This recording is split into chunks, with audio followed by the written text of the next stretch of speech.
আপোনালোকৰ কাষলৈ লৈ আহিছো এগলেছ কাপকেকৰ এটা ৰেচিপি। আপোনালোকে সানফ্লাৱাৰ কাপকেক বুলিও ক'ব পাৰে। এতিয়া কথাটো এনেকুৱা যে আমি যেতিয়া কিবা টাইপৰ সেলিব্ৰেচন কৰো, ধৰক বাৰ্থডে সেলিব্ৰেচন, এনিভাৰ্সাৰী সেলিব্ৰেচন, তেতিয়া এটা ডাঙৰ কেক আনি কাটি পেলাই সেলিব্ৰেট কৰা হয়, হয়নে নহয়? কিন্তু এটা কথা মই আপোনালোকক আগৰ কোনোবা এটা ভিডিঅ'ত কৈছিলো যে আমি কেতিয়াবা নিজক ট্ৰিট দিয়াটো দৰকাৰ। আমাৰ ডে টু ডে লাইফৰ ইমানখিনি মেণ্টেল প্ৰেছাৰ হেণ্ডেল কৰাৰ কাৰণে আমাৰ লাইফটোৱে চেলেঞ্জিং। সেই চেলেঞ্জবোৰ যাতে আমি অভাৰকাম কৰিব পাৰো, তাৰ কাৰণে আমাক নিজকে এটা এনাৰ্জিৰ ড'জ দিয়াটো দৰকাৰ। কেতিয়াবা নিজক ট্ৰিট দিব লাগে উইদাউট এনি অকেজন। চ' আজিৰ এই সানফ্লাৱাৰ কাপকেকৰ ৰেচিপিটো মই আমাৰ সকলোৰে নামত ডেডিকেট কৰিছো।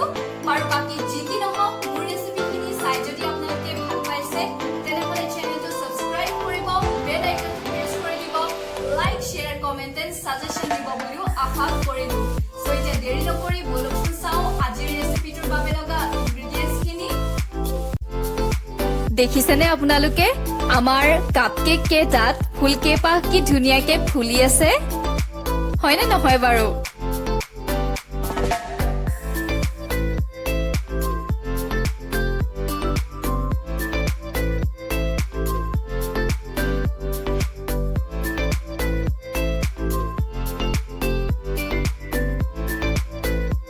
আজিৰ কাপকেক কেইটাৰ কাৰণে মই লৈছো প্ৰায় 1.5 কাপৰ সমান ময়দা। সেই কাপটোৰে 1 কাপৰ সমান চেনি, 1 চামুচ বেকিং পাউডাৰ, এচিকুট বেকিং সোডা, অকণমান নিমখ লৈছো, আধা চামুচ হোৱাইট ভিনেগাৰ, এটা সৰু আমুল ফ্ৰেছ ক্ৰীম গোটেইটো লৈছো, ৰুম টেম্পাৰেচাৰত থকা বাটাৰ আৰু কেইটোপালমান বাটাৰ স্কচ এছেন্স মই ব্যৱহাৰ কৰিছো। আপোনালোকে বাটাৰ ব্যৱহাৰ কৰিব নোখোজিলে তেলো ব্যৱহাৰ কৰিব পাৰে। প্ৰথমতে চেনিখিনি ভালকে পিচি লৈছো।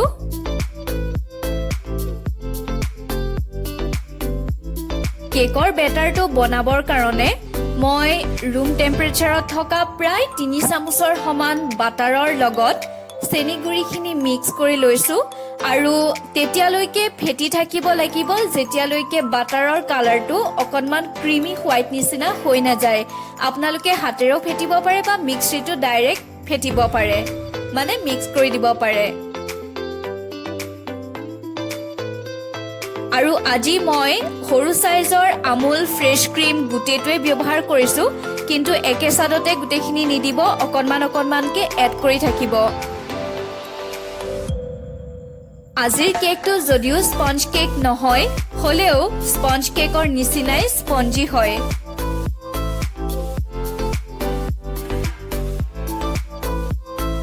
আৰু এতিয়া আমি গোটেইখিনি ড্ৰাই ইনগ্ৰিডিয়েণ্টছ ভালকে চালি ল'ব লাগিব। কেকৰ বেটাৰটো যে বহুত টাইমলৈকে ফেটি থাকিব লাগিব তেনেকুৱা কোনো কথা নাই, মিক্স কৰিলে হৈ গ'ল। এতিয়া আধা চামুচ হোৱাইট ভিনেগাৰো দি দিছো।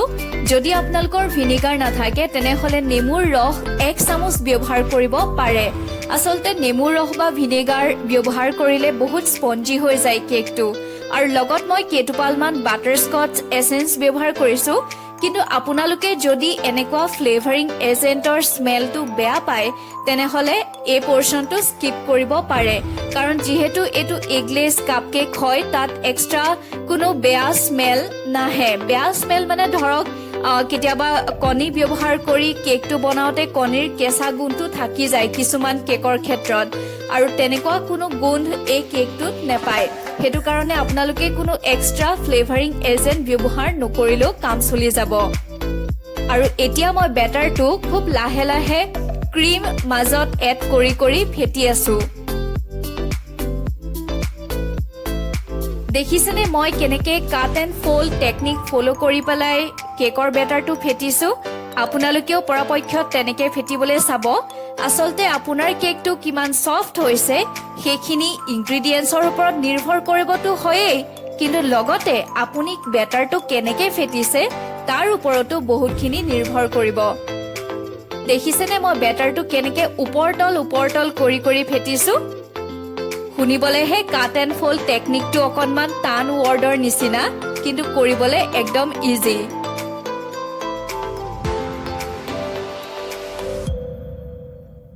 আমাৰ বেটাৰ ৰেডি হৈ গৈছে আজি মই কাপকেক কেইটা কেৰাহীত বেক কৰিম আৰু তাৰ কাৰণে মই সৰু সাইজৰ গ্লাছৰ বাউল ব্যৱহাৰ কৰিছো আসলতে মোৰ ওচৰত সৰু সাইজৰ ষ্টিলৰ বাটি বা আজি ডিসপোজেবল গ্লাছো নাছিলে কাগজৰ হেতু কাৰণে গ্লাছৰ সৰু সাইজৰ বাউলকে ব্যৱহাৰ কৰিছো আপোনালোকে কিন্তু যিকোনো গ্লাছৰ বস্তু ব্যৱহাৰ নকৰিব কেৰাহীত মাইক্ৰৱেভ প্ৰুফ হলেহে ব্যৱহাৰ কৰিব কাৰণ কথাটো এনেকুৱা যে কোনোবাই বোলে ক'লে যিকোনো কাপ ব্যৱহাৰ কৰিব পাৰি আৰু আপুনি বোলে ট্ৰাই কৰি চালে কোনবাটা বোলে ফাটি থাকিলে তেতিয়াটো দিগদাৰ হৈ যাব হেতু কাৰণে বস্তুখিনি অকনমান ভাল কোৱালিটিৰ যদি হয় আৰু মাইক্ৰৱেভ প্ৰুফ হয় তেতিয়াহে কেৰাহীত ব্যৱহাৰ কৰিব আৰু আপোনালোকে ষ্টিলৰ সৰু সাইজৰ বাটি বা সৰু গ্লাছ ডিসপোজেবল গ্লাছ যোনখিনি কাগজৰ হয় সেই সকলোবোৰ বস্তু ব্যৱহাৰ কৰিব পাৰিব মই কৈছোৱে আপোনালোকক যে মোৰ আজি ডিসপোজেবল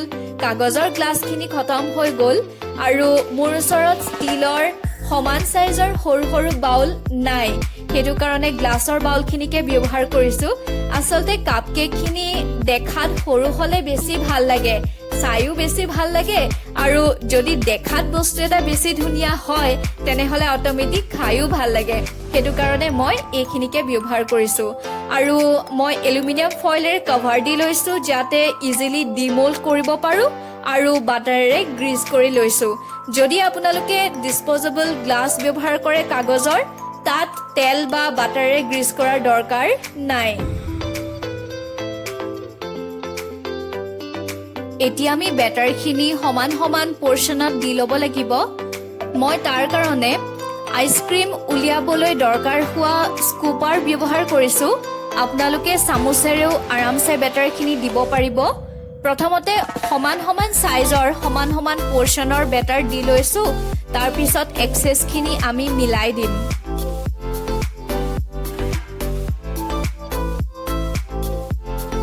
আপোনালোকৰ ওচৰত সৰু হাতা যদি থাকে তেনেহলে হাতাৰে ব্যৱহাৰ কৰিব এতিয়া এক্সট্ৰাখিনি মিলাই দিছো গুটেটো বাটিত গুটে কেটা বাটিত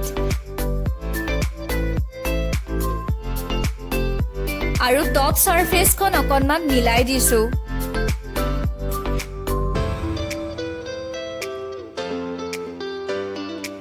আজিৰ কাপকেক এটা মই কেৰাহীত বেক কৰিম বুলি কৈছো তাৰ কাৰণে আমি প্ৰায় 10 মিনিট মান মিডিয়াম টু হাই ফ্লেমত প্ৰিহিট কৰি ল'ব লাগিব আৰু আসলতে কেৰাহীত এটা নিমখৰ লেয়াৰ দি লৈছো তাৰ ওপৰত ষ্টেণ্ড দি লম আৰু তাৰ পিছত আমি 10 মিনিট প্ৰিহিট কৰিব লাগিব মিডিয়াম টু হাই ফ্লেমত আৰু প্ৰিহিট কৰাৰ পিছত আমি এই গুটে বেটাৰখিনি তাত দি দিম আৰু প্ৰায় 40 মিনিটৰ কাৰণে আমি বেক কৰিব লাগিব যদি আপোনালোকে ওভেনত বেক কৰিব খোজে তেনেহলে 5-10 মিনিটৰ কাৰণে 180 ডিগ্ৰীত প্ৰিহিট কৰি ল'ব OTGত 10 মিনিট লাগিব আৰু মাইক্ৰৱেভত 5 মিনিট লাগিব প্ৰিহিট কৰিবলৈ আৰু টোটেল আপোনালোকক প্ৰায় 25 পৰা 30 মিনিট সময় লাগিব গুটেই কাপকেকখিনি ওভেনত বেক কৰিবৰ কাৰণে মোৰ টোটেল 40 মিনিট সময় লাগিছে আমি একদম লো ফ্লেমত বেক কৰিব লাগিব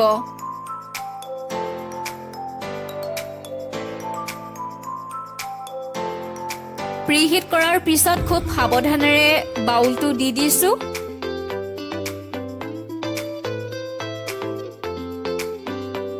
আজি কাপকেক এটা মই 40 মিনিটৰ কাৰণে বেক কৰিছিলো আৰু ৰেডি হৈ গৈছে অকনমান ঠাণ্ডাও কৰিলো গুটেকেটা কাপকেক খুব ধুনিয়াকে ফুলি আহিছে খুব স্পঞ্জিও হৈছে কিন্তু দুটা কাপকেকৰ ক্ষেত্ৰত অকনমান অঘটন ঘটিল অৱশ্যে সেই অঘটনটো পিছত মিলাই দিয়া হ'ব কথাটো কি হ'ল মই যে এলুমিনিয়াম ফয়েল ব্যৱহাৰ কৰিছিলো ওপৰত ঢাকি যে দিছিলো হেতু আসলতে কেকৰ কালাৰটো যাতে ইভেন হৈ থাকে বেছি ডাৰ্ক কালাৰ যাতে হৈ না যায় হেতু কাৰণে দিয়া হৈছিলে আৰু কেকটো ফুলি আহি সেই এলুমিনিয়াম ফইলত লাগি গৈছিলে টপ লেয়াৰটোৰ কথা কৈছোঁ মই গৰম হৈ থাকোঁতে খুব জোৰছে এলুমিনিয়াম ফইলখন উঠাই দিলোঁ আৰু লাগি থকা পৰ্চনটো কেকৰ উঠি আহিলে সেইটো কাৰণে দুটা কেকৰ ক্ষেত্ৰত অকণমান অঘটন ঘটিলে মানে মেনুফেকচাৰিং ডিফেক্ট নিচিনা হ'ল কেক দুটা দেখিবলৈ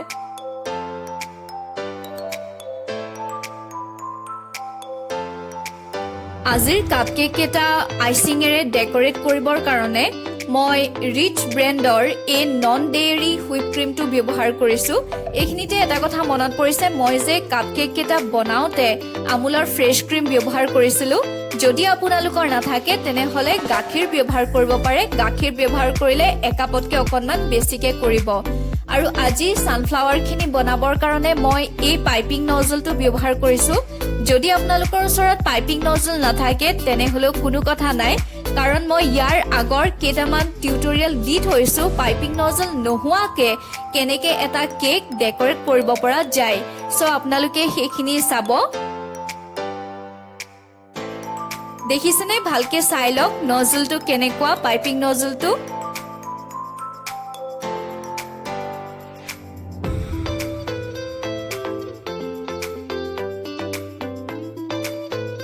আমি হুইপ ক্ৰীমখিনি ব্যৱহাৰ কৰাৰ মিনিমাম 2-3 ঘণ্টাৰ আগতেই নৰ্মেল ফ্ৰিজাৰলৈ উলিয়াই থ'ব লাগিব নৰ্মেল ফ্ৰিজাৰ বুলি এইকাৰণে কৈছোঁ হুইপ ক্ৰীমখিনি এনেও ডিপ ফ্ৰিজাৰত ৰখা হয় আৰু ভিতৰৰ আইচ ক্ৰিষ্টেলছখিনি যাতে গলি যায় সেইটো কাৰণে আমি 2-3 ঘণ্টাৰ আগতে উলিয়াই থ'ব লাগিব আৰু এতিয়া মই এটা বাউলত অলপমান বৰফ লৈছোঁ আচলতে কিবা এটা কেক যেতিয়া আমি আইচিং কৰোঁ সেই আইচিঙৰ শ্বেপটো কিমান দেৰিলৈকে একে শ্বেপত থাকে সেইটো ডিপেণ্ড কৰিব কেইটামান টিপছৰ ওপৰত সেই টিপছখিনি ফ'ল' কৰিছেনে নাই কৰা তাৰে প্ৰথম টিপছটো হৈছে এইটো মানে আপোনালোকে এটা বাউলত বৰফ দি ল'ব তাৰ ওপৰতহে হুইপ ক্ৰীমখিনি ৰাখিব আচলতে এনেকৈ কৰিলে প্ৰচেছটো অকণমান ফাষ্ট হয় মানে হুইপ ক্ৰীমখিনিও ডাবল বা ট্ৰিপল এমাউণ্টত হৈ যায় সোনকালেই এনেই চাবলৈ গ'লে হুইপ ক্ৰীমখিনি ভালকৈ ফেটি ফেটি ফুলাবলৈ বহুত সময় লাগে প্ৰায় 12-15 মিনিট সময় লাগিয়ে যায় মই আজি প্ৰায় 2 কাপৰ সমান হুইপ ক্ৰীম ব্যৱহাৰ কৰিছোঁ আচলতে টোটেল 5টা কাপ কেকৰ ফুল বনাবৰ কাৰণে 1 কাপ হুইপ ক্ৰীমেই যথেষ্ট কিন্তু মই বেলেগ এটা কামো কৰিম লগতে সেইটো কাৰণে একেচালতে হুইপ ক্ৰীমখিনি বনাই থৈছোঁ মুঠতে জানি থওক 1 কাপ হুইপ ক্ৰীম আমি ল'ব লাগিব আৰু এতিয়া আমাৰ ছেকেণ্ড টিপছটো আহিলে কৰ্ণফ্ল'ৰ মানে আপোনালোকে ফ'ল' কৰিবলগীয়া ছেকেণ্ড টিপছ এইটো মই প্ৰায় 1.5 চামুচৰ সমান কৰ্ণফ্ল'ৰ লৈছোঁ কৰ্ণফ্ল'ৰ আচলতে ষ্টেবিলাইজাৰ হিচাপে কাম কৰে মানে আইচিংখিনি যাতে একেটা শ্বেপত থাকে তাৰ কাৰণে কৰ্ণফ্ল'ৰে ষ্টেবিলাইজাৰ হিচাপে কাম কৰে আপোনালোকৰ ওচৰত কৰ্ণফ্ল'ৰ নাথাকিলে ময়দা অকণমান ব্যৱহাৰ কৰিব পাৰে কিন্তু পৰাপক্ষত মই ময়দা ব্যৱহাৰ কৰিব নকওঁ কাৰণ ময়দাৰ স্মেল এটা থাকি যায় কিন্তু কৰ্ণফ্ল'ৰ ব্যৱহাৰ কৰিছে বুলি কোনেও গমেই নাপায় আৰু আমি এতিয়া হুইপ ক্ৰীমখিনি তেতিয়ালৈকে ফেটি থাকিব লাগিব যেতিয়ালৈকে বাতিটো উল্টাই দিলেও হুইপ ক্ৰীমখিনি পৰি নাযায় আৰু হুইপ ক্ৰীমখিনি প্ৰথমতে শ্ল' মোডৰ পৰা ষ্টাৰ্ট কৰি কৰিহে মোডটো বঢ়াই যাব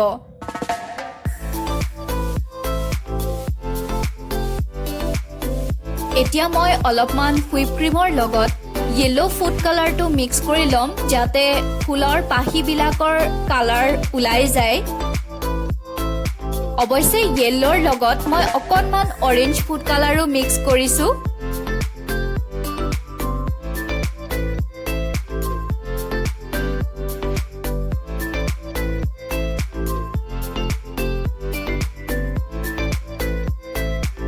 লগত এতিয়া অকণমান অৰেঞ্জ ফুড কালাৰো মিক্স কৰি দিছোঁ যাতে কালাৰটো মই বিচৰা ধৰণেৰে হয় আৰু আমি এইখিনি এটা ফ্ৰিজত ষ্ট'ৰ কৰি ৰাখিম যেতিয়ালৈকে আমাৰ বাকী কামখিনিও হৈ নাযায়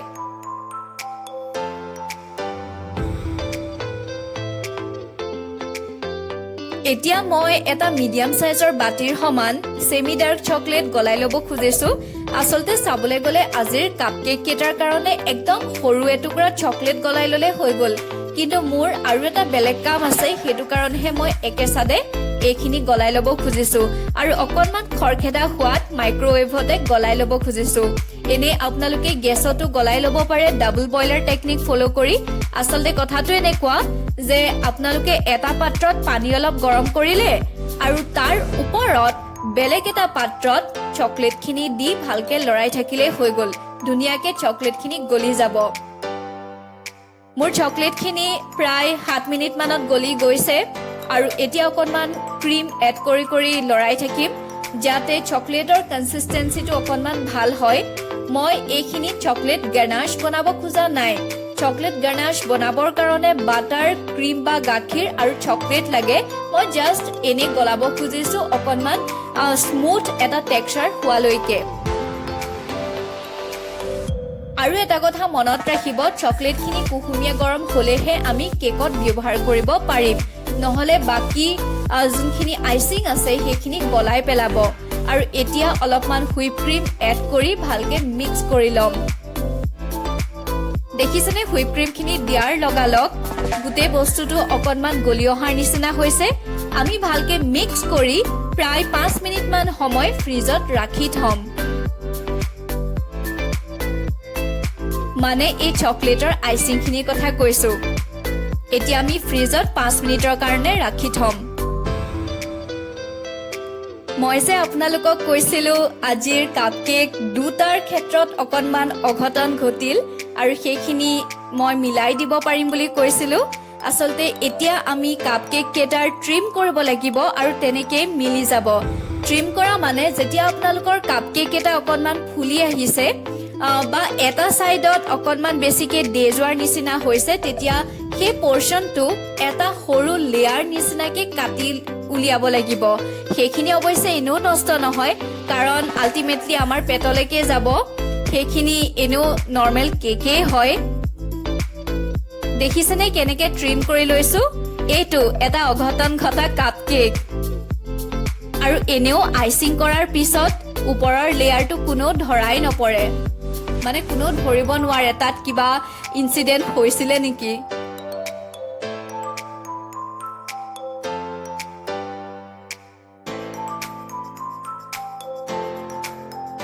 এতিয়া ক্লিপত দেখুৱাৰ নিচিনাকে এটা গ্লাছত পাইপিং বেগ ভৰাই লৈছো আৰু পাইপিং বেগৰ ভিতৰত নজলটো ফিট কৰি লৈছো। যদি আপোনালোকৰ পাইপিং বেগ নাথাকে তেনেহলে কোনো প্ৰব্লেম নাই। আমি যে দাইল আনো বা বেলেগ বস্তু আনো তাত যোনটো ট্ৰান্সপাৰেণ্ট প্লাষ্টিক ব্যৱহাৰ কৰা হয় সেইটোৰে পাইপিং বেগ ইজিলি বনাব পাৰে। খালি আপোনালোকে সেই প্লাষ্টিকটো ভালকে ধুই মেলি ল'ব আৰু শুকুৱাই ল'ব। আৰু এটা কথা এইখিনিতে ক'ব খুজিছো, মই আজি যোন কেইপাহ ফুল বনাম মানে কাপকেক কেইটাত তাৰ কাৰণে বেছি আইচিঙৰ দৰকাৰ নাই, কিন্তু মোৰ বেলেগ এটা কামো আছে, সেইটো কাৰণে একে চাদতে ইমানখিনি আইচিং ব্যৱহাৰ কৰিছো। মনত ৰাখিব আমাক 1 কাপ হুইপ ক্ৰীম হ'লেই হৈ গ'ল। 1 কাপ হুইপ ক্ৰীম আৰু এটুকুৰা সৰু চকলেট, যিকোনো চকলেট, ধৰক dark chocolate, semi dark chocolate, যিকোনো চকলেট ল'ব পাৰে।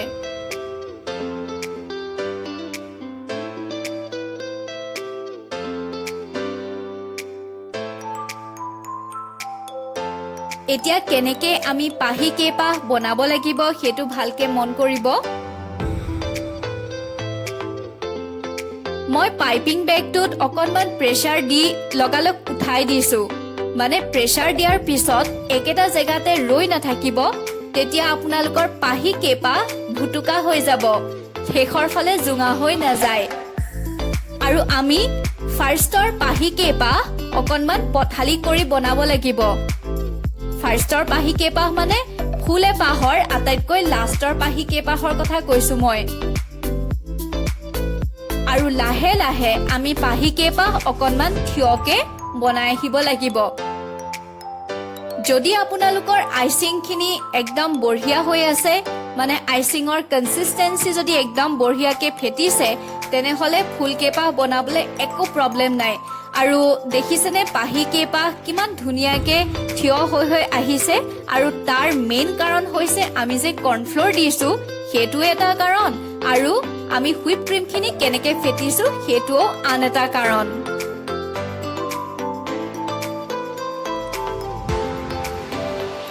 বাকী কেইটা কাপকেকৰ পাহিখিনিও প্ৰথমতে বনাই লৈছো। আপোনালোকৰ ওচৰত যদি এনেকুৱা পাইপিং নজল নাথাকে হলেও ধুনীয়াকে ফুল এপাহ বনাব পাৰিব। কথাটো এনেকুৱা যে আপোনালোকে পাইপিং বেগৰ আগটো অকণমান কাটি ল'ব, অকণমান ডাঙৰকে কাটিব। আপোনালোকে নিজৰ পাহিটো যিমান ডাঙৰ হোৱাটো বিচাৰে মানে যিমান বহল হোৱাটো বিচাৰে সেইমতে কাটি ল'ব আৰু তাৰ পিছত যেনেকে ক্লিপত দেখুৱাইছো সেম প্ৰচেছত ফুলপাহ বনাই যাব। খালি ডিফাৰেন্সটো এইটোৱে যে মই পাইপিং নজলটো ব্যৱহাৰ কৰোঁতে পাহিকেইটা অকণমান চেপেটা নিচিনা হৈছে আৰু নজল ব্যৱহাৰ নকৰাকে যোনটো ফুল বনাব ফুলৰ পাহিকেইটা অকণমান গোটা গোটা হ'ব, কিন্তু দেখাত খুব ধুনীয়া হয়। তেনেকে একবাৰ ট্ৰাই কৰি চাব যদি আপোনালোকৰ নজল নাথাকে।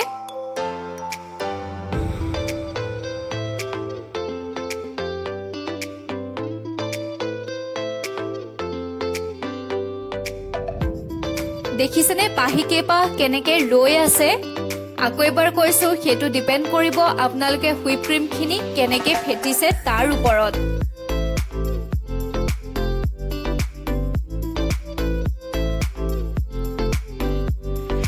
অৱশ্যে হুইপ ক্ৰীমখিনি বহুত বেছিকেও নেফেটিব, তেতিয়া আপোনালোকৰ ক্ৰীমৰ কনচিষ্টেঞ্চিটো অকণমান বেয়া হৈ যায়। মানে ধৰক পাইপিং বেগৰ মাজে মাজে অকণমান ওলাব, অকণমান নোলাই, সেই তেনেকুৱা নিচিনা হয় যদি আমি হুইপ ক্ৰীমখিনি বহুত দেৰিলৈকে ফেটো। এইটো অঘটন ঘটা কাপকেক। দেখিছেনে মই কাপকেকৰ গাতটো কেনেকে কভাৰ দি ললো হুইপ ক্ৰীমেৰে, কাপলি মাৰিলো আৰু।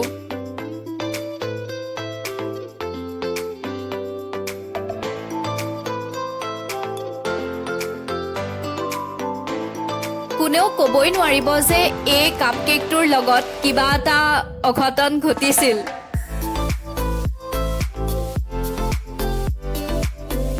মই আজি ফুলকেইপাহৰ মাজত চকলেটৰ লগত দিবলৈ এই চকলেট স্প্ৰিংকলছখিনিও ব্যৱহাৰ কৰিছো এই ব্ৰেণ্ডটোৰ।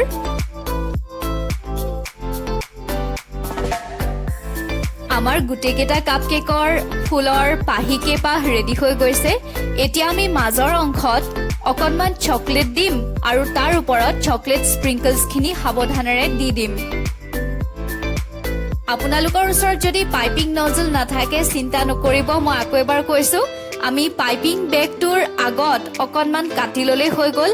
মানে আইচিংখিনি সুমুৱাই পাইপিং বেগৰ আগত অকণমান পৰ্চন কাটি ল'ব আৰু পাহি কেইপাহ যেনেকে মই ক্লিপত দেখুৱাইছিলো সেই তেনেকে বনাই যাব। খুব ধুনীয়া এপাহ ফুল ৰেডি হৈ যাব।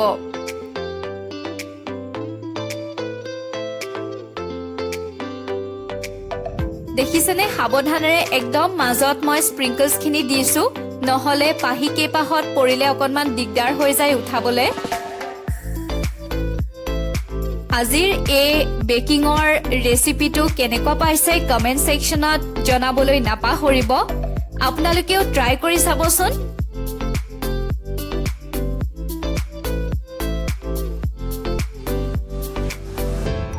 দেখিছেনে আমাৰ ছানফ্লাৱাৰ কাপকেক কিমান ধুনীয়া লাগিছে? পুনৰবাৰ নতুন ৰেচিপিৰ সৈতে আপোনালোকৰ কাষলৈ আহিম আৰু তেতিয়ালৈকে আহিছো। Thank U.